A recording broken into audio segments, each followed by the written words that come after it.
This video will show the cleaning and maintenance for the 114 blind sack version of the pressure Myograph system. The system will last for a very long time if the parts are regularly cleaned and well maintained. In order to clean the system after an experiment, you will start by removing the vessel and sutures from your tissue chamber. You can turn off pressure and heat, and then remove all of the buffer that you have in your P1 bottle.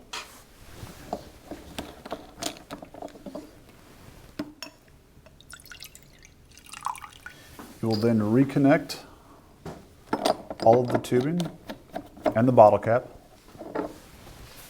Then turn on pressure to remove all buffer from the pressure lines.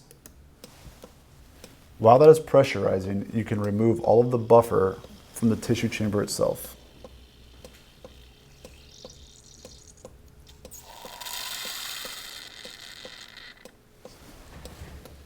Then you will turn off pressure, remove the cap from the bottle, and add 100 milliliters of water.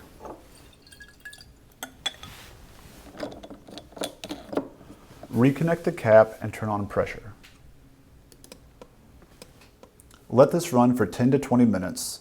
While you're waiting, fill and empty the tissue chamber 3 times in order to clean it. During the 20-minute period, it's also a good idea to rinse the chamber cover. After the 20-minute period, you can turn off pressure and empty the remaining water in the P1 bottle.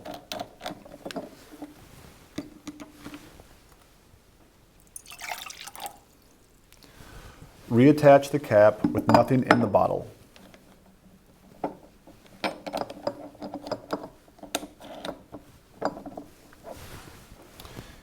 You will then turn pressure back on and push air through all of the lines. To complete the daily cleaning and maintenance, you should turn off pressure, unscrew and remove the P1 bottle to let that dry thoroughly.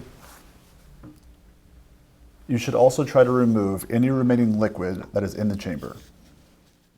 If you do find yourself flushing the chamber with a syringe and tubing, do make sure that you do not exceed 250 millimeters of mercury, or you could damage the pressure transducers.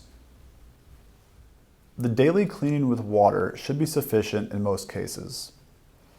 If you would like a slightly more thorough cleaning, you can use 8% acetic acid. You will fill the chamber with 8% acetic acid and let it sit and bubble 5 to 10 minutes. After you do the 8% acetic acid exposure, do make sure that you do 3 water washes in the chamber in order to remove all of the acid.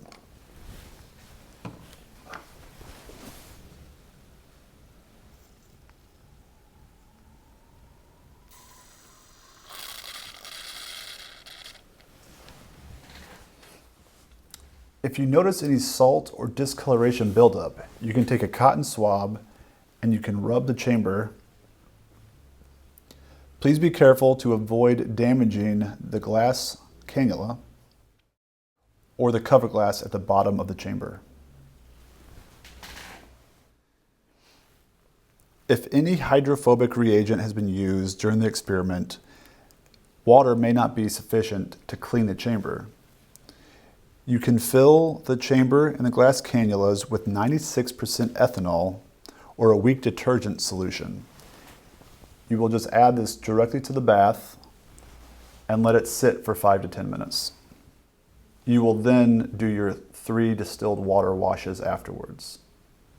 For the most resistant or toxic chemicals, in order to clean, you should use 1 molar hydrochloric acid for a maximum of 3 minutes. After exposure to hydrochloric acid, do make sure that you do 3 very thorough water washes over every part in the chamber. Long-term exposure to hydrochloric acid can damage the stainless steel. You should only clean using hydrochloric acid in rare circumstances. Doing this frequently can damage the equipment. If you notice red or brown discolorations starting to form in your chamber, please refer to the 114 Blind Sack User Guide for a thorough cleaning option. For more information on the 114P blind sack system, please refer to the user manual on the DMT website or additional resource videos.